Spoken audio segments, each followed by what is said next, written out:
அனைவருக்கும் இனிய காலை வணக்கம். புதிய தமிழ் இலக்கிய வரலாறு. இன்றைய வினாக்களுக்கான விடைகள். பாடம் 8 500 பக்க எண் 102 பொறுத்துக. 500 பாடல் பாடியவர்களை பொறுத்துக. இது எல்லா வினாக்களும் நமக்கு தேர்வு நோக்கில் இடம்பெறுகிறது. மருதம் அப்படின்னா ஓரம் புகியார். மருத திணையை பாடியவர் யார்? ஓரம் புகியார். நெய்தல் திணையை பாடியவர் அப்படின்னு பார்த்தோம்னா அம்முவனார். குறிஞ்சி திணையை பாடியவர் நமக்கு குறிஞ்சி திணைனா தெரியும், கபிலர். பாலை அப்படின்னு பார்த்தோம்னா ஓதலாந்தியார். முல்லை பேயனார். 2வது வினா, நீலமேனி வாலிழைப்பாக தொருவ இனிதோர் இனிர்கீழ் என்ற கடவுள் வாழ்த்து பாடல் எந்த வகை பாவால் பாடப்பட்டது? இந்த நீலமேனி வாலிழைப்பாக அப்படின்றது நமக்கு 500 கண்டுபிடிச்சிருவோம். கடவுள் வாழ்த்து பாடல். இதுவும் ஒரு பிஜிடிஆர்பி வினா. இந்த பாடல் எந்த பா வகையால் பாடப்பட்டது? இப்போ வர வினாக்கள்லாம் இப்படி தான் கேட்குறாங்க. நேரிசை ஆசிரியப்பாவால் பாடப்பட்டது. அடுத்தது 3வது வினா, 15 கீழ்கணக்கு நூல்களில் 50, 70, 150 என எண்ணிக்கையை தலைப்பிட்டு நூல்கள் வர எந்த நூல் முன்னோடியாக திகழ்கிறது? நம்ம பார்த்துருக்கோம்.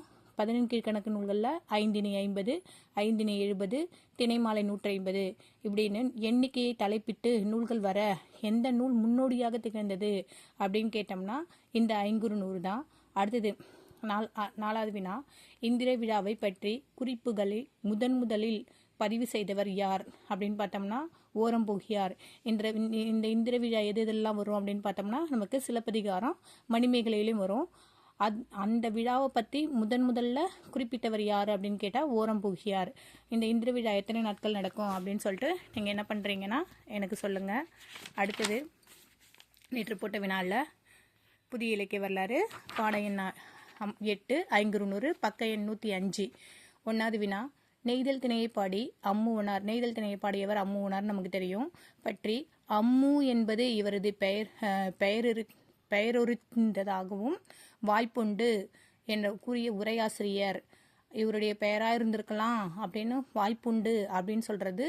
இவருக்கு அம்முவனார்னு சொல்கிறோம்ல, அது அம்மு அப்படின்னு ஒரு பெயர் இருந்திருக்கலாம், வாய்ப்புண்டு அப்படின்னு சொல்லுறது யாருன்னா பின்னத்தூர் நாராயணசாமி.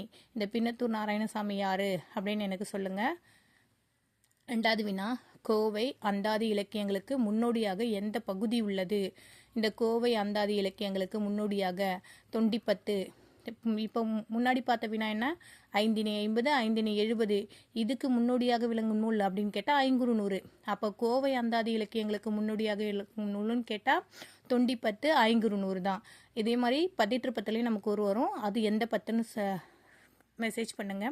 3வது வினா, சில்மின் சொரிந்து பல்நெல் பிறவும் அந்த பாடலடிகளும் தன் தழை வினை என நல்கிலன் நாடே என்ற பாடலடிகள் இடம்பெறும் 10 எது?